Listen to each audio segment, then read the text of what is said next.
Vedanta. We are sitting in the Vedanta Society. What is it? It's the teachings of the Upanishads. The Upanishads are the fundamental text of Vedanta. Another text of Vedanta is called the Brahma Sutra.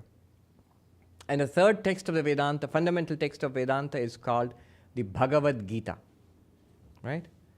So the Upanishads, Brahma Sutra, Bhagavad Gita, these three together are called the triple canon, not the canon which you can shoot cannonballs out of, C-A-N-O-N, the fundamental texts of Vedanta. Prasthanatraya in Sanskrit, the triple foundation of Vedanta, foundational texts.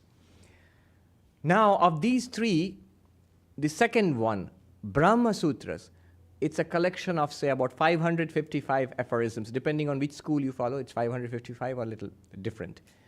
555 aphorisms, short cryptic sayings, and they are philosophical discussions of the issues which are raised in the Upanishads. So these Brahma Sutras are the foundation, are the philosophical foundation of Vedanta. The real root of Vedanta is Upanishads. But philosophically speaking, Vedanta depends on the Brahma Sutras. And these Brahma Sutras were written by Vyasa. Now, there are many schools of Vedanta depending on the interpretation of the Brahma Sutras. Depending on the interpretation of the Brahma Sutras, you have different schools of Vedanta. Shankaracharya, 1400 years ago, wrote his commentary on the Brahma Sutra called the Brahma Sutra Bhashya or Shariraka Mimamsa Bhashya. And that became the philosophical foundation of the school of Vedanta called Advaita Vedanta, which we are being accused of dwelling on too much. Non-dual Vedanta, which I talk about. Non-dual Vedanta. But it's true. It's not the only school of Vedanta, very far from it. About 1,000 years ago, Ramanujacharya, in what is now the present state of Tamil Nadu, he commented on the same Brahma Sutras and wrote a different commentary called the Sri Bhashya.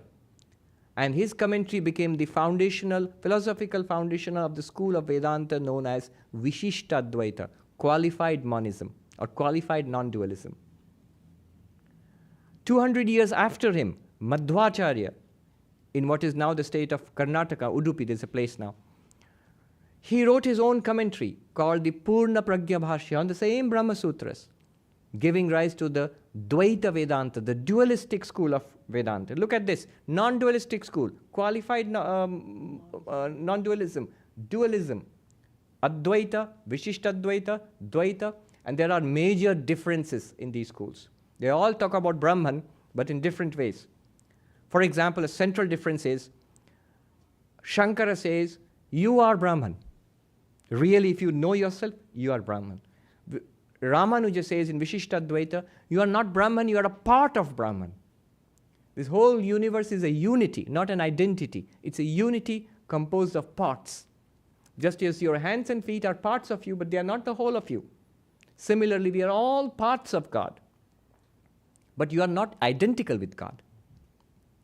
And it's like a wave and an ocean. The wave is not the ocean. It's a part of the ocean. And Dwaita Vedanta says, you're not even part of God, let alone being one with God. God is different, Brahman is different, you are an individual, destined to remain an individual, and God is the ruler of this universe, and you are the subjects. It's a very dualistic form of religion. I mean, when you come to it from other world religions, you will find the dualistic Vedanta is easy to understand. That's mostly what you would find other religions are saying. The qualified monism is a step higher, and Advaita Vedanta is another step higher. Now, and there are other schools. There is Vallabhacharya's Shuddhadvaita, Nimbarkacharya's Dwaita Advaita. You know, the ISKCON, the Hare Krishna monks, just today somebody asked me, oh yes, today in Central Park, are you a Hare Krishna? We have to say, no, I am a Ramakrishna. But there are, the fundamentals are all rooted in Vedanta. So The Hare Krishna monks, the Society for Krishna Consciousness, they belong to a school of Vaishnavism called Gaudiya Vaishnavism, Bengal Vaishnavism, and their core philosophy is also Vedanta, a school known as Achintya Bheda Ved, inconceivable identity indifference. So all these schools, they're all schools of Vedanta, and they have major followings. They have huge and major followings. For example, large numbers of people in the south of India, in Tamil Nadu, the Sri Vaishnavas, they're all followers of Ramanuja, not non-dualistic Vedanta, not Shankara. Large numbers of people in Karnataka, they're followers of Madhva.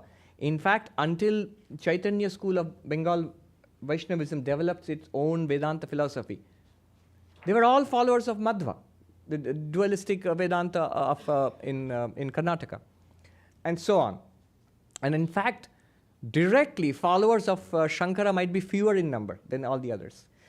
So here is this question: why are you concentrating only on Shankara, not on others? Well, the answer is this. We, the Ramakrishna Order of India, the Vedanta Societies, our core philosophy is Shankara's Advaita Vedanta. You can say, says who? Because if you look at Ramakrishna, he speaks about everything. And not just Vedanta, he speaks about Tantra, he speaks about Vaishnavism, Shaktaism and Vaishnavism, he speaks about Sikhism and Christianity and Islam, Buddhism. So he speaks about so many things, not just Vedanta. And why only Advaita Vedanta, non-dual Vedanta? Because of this. Our emphasis on non-dual Vedanta comes from Swami Vivekananda. If you look at Swami Vivekananda, the things he taught in this country and in India, the central thrust is non-dual Vedanta.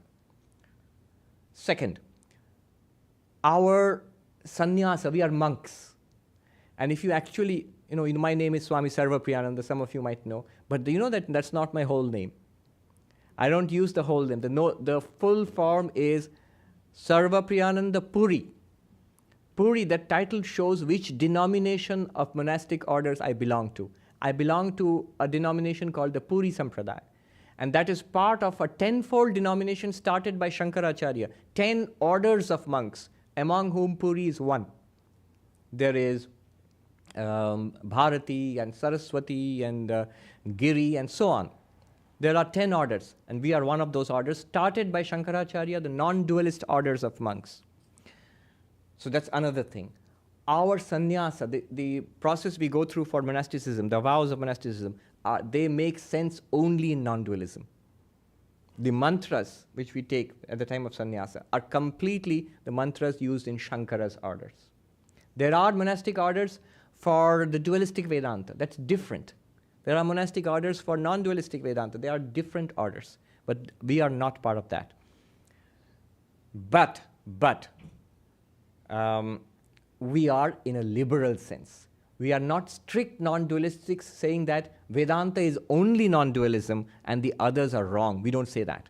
We say that we accept the insights, the beauty, the power that is there in Ramanuja's Vishishadvaita, in Madhva's Dwaita Vedanta, in Chaitanya's ecstatic love of God. We accept all of that wholeheartedly, and we know there are extremely valuable inputs, there are extremely valuable insights into spiritual life in all these paths. They are beautiful paths. They are very rich. I can only be sorry that I have not had the time to study those other commentaries. I have read a little bit, not that I have not read. I have read some of the commentaries of Ramanujacharya, some of the commentaries of Madhvacharya.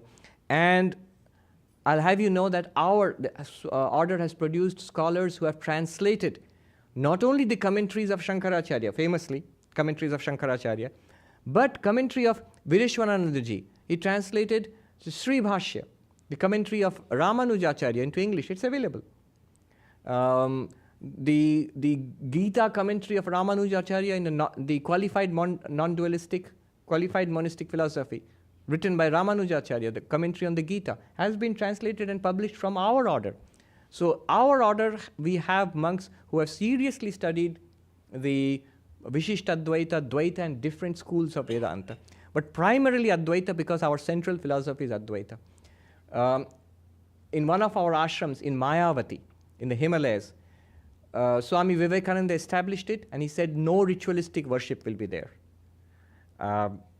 When Vivekananda himself went there, he found a picture of Ramakrishna and it was being worshipped. And his reaction was, what? The old man has entered this place too. Remove the picture. Remove the picture. Now one of the monks was very hurt by this. So he wrote to Holy Mother, to Ma Sharada, who was in Jairambati at that time, saying that we were worshipping a picture of the master, like you do in other ashrams. And Vivekananda asked us to remove this picture. So was it wrong to worship the master? And he fully expected her support. But you know what she wrote back? She dictated the letter. My child, your guru was Brahman. Literally, your guru was Advaita. Your guru was non-dual. She did not say your guru was a non-dualist. She said your guru was non-dual. That means he is Brahman. And then she says, I can say with great certainty that you are all non-dualists. Tomra shobai advaitavadi. আমি নিশ্চিতভাবে বলতে পারি তোমরা সবাই অদ্বৈত. You are all non-dualists. Therefore, what Vivekananda has done is right for that place. Vivekananda set up all this range. You can have dualistic worship, but the background philosophy is always non-dual. When you actually hear the mantras of the worship, that reality which is within, I worship thee in this form externally. It's non-dualistic. Even Durga Puja, if you see the mantras, non-dualistic actually. There's a background of non-dualism behind it. Another point here. I just said Advaita is the highest, next Vishishadvaita, Dwaita next. Why did I say that?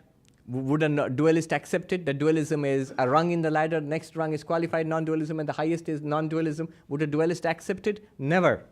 Never ever in 1,000 years. And literally I mean that they have not accepted it in 1,000 years, literally. So why do I give this ladder analogy, that dualism, qualified monism, then non-dualism? Because Vivekananda has used it. Sri Ramakrishna, as he pointed out, has said Advaita is the final stage. So Vivekananda gives this ladder idea, first this and then this. But Ramakrishna also in some places has been quite indifferent to it. He does not say you have to go through this first or that first. He says take up any one of them, follow it carefully, and you will get it.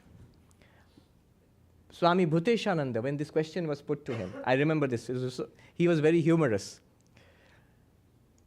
He said, he himself says, so why are you privileging Advaita above others? And the monk who was questioning him said, well, Swami Vivekananda has said the bottom of the ladder is dualism, then you go from dualism, you climb higher to qualified monism, then to non-dualism. The ladder, 1, 2, 3. And Bhuteshananda's reply was inimitable humor and insight, He just said, the ladder can also be reversed. You can change it. Then non-dualism becomes the bottom. Then you go from the qualified monism and then to dualism. And actually, if you go to Gaudiya Vaishnavism, if you ask them about non-dualism and dualism, they will say non-dualism is at best what they call Mayavada. So non-dualism is at best a very superficial and external understanding of reality. As you go deeper, if you advance in spiritual life, ultimately you will end up with the personality of God. You will end up with Krishna. And what is non-dualism? These non-dualists who keep talking about infinite consciousness, they just sense the light emanating from Krishna's body and then they fall unconscious. If they would only go deeper, they would find Krishna. So from their point of view, so there are many very interesting things. Those who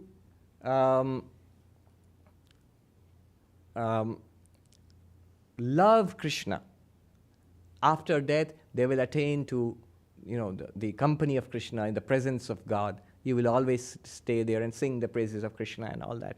Those who love Krishna. And those who hate Krishna and are enemies of Krishna, they will attain non-dual realization afterward. So such funny things are said. You can reverse the ladder. And they actually say that your non-duality is just child's play. You come further, you'll find. So we'll leave that at that point. One final point I wanted to make was a monk wrote a letter to so Sri Ramakrishna. The question was Sri Ramakrishna, Gospel of Sri Ramakrishna, it stresses Vishishadvaita, qualified monism. The complaint is you find more bhakti there, less of non-dualism. So why are you stressing non-dualism so much? In fact, I remember a great scholar of qualified monism, Vishishadvaita, who came to Belur Math to teach us qualified monism, Lakshmi Tatacharya. He had studied Vedanta for 40 years. It's called Ubhaya Vedanta, Tamil Vedanta and Sanskrit Vedanta. For 40 years he studied to master it. So he came to teach us. He speaks only in Sanskrit. And he gave us beautiful classes on qualified monism, Vishishadvaita, not non-dualism. And he said to us, I'm translating from Sanskrit, the Gospel of Sri Ramakrishna, I love that book. It's so clearly a book of qualified monism, Vishishadvaita. I read it and I say, I see only qualified monism there. And that was the uniqueness of Ramakrishna. Whoever came to him found his or her own ideal in Ramakrishna. But yes, there is a lot of qualified monism in Ramakrishna, in the Gospel of Ramakrishna. I'll end with this. A monk wrote a letter to Swami Turiyananda. What would you say was the philosophy of Sri Ramakrishna? Advaita, non-dualism, Vishishadvaita, qualified monism, or Dwaita, dualism? What is the philosophy of Sri Ramakrishna? You are a disciple of Sri Ramakrishna. The answer is worth reading. Several pages towards the end of this book, the treasures for spiritual seekers, the letters of Swami Turiyananda, towards the end, I think almost maybe the last letter or the last but one, it's a long letter. Swami Turiyananda writes, describing non-dualism, qualified monism, dualism, Sri Ramakrishna's teachings, and then finally he writes, if you push me into a corner and you say, no, tell us straight, what was Sri Ramakrishna's philosophy? Dualism, non-dualism, qualified monism? Which school of Vedanta did he subscribe to? His answer is instructive. His answer is, Sri Ramakrishna's philosophy was, to put it in one phrase, realize God by whatever means possible. By whatsoever means possible. Dualism, non-dualism, qualified monism, whatever means possible, become enlightened. In Bengali, Josho kore Bhagavan labh karo. This is the phrase in Bengali, which means realize God by whatsoever means possible. Very Buddha-like there.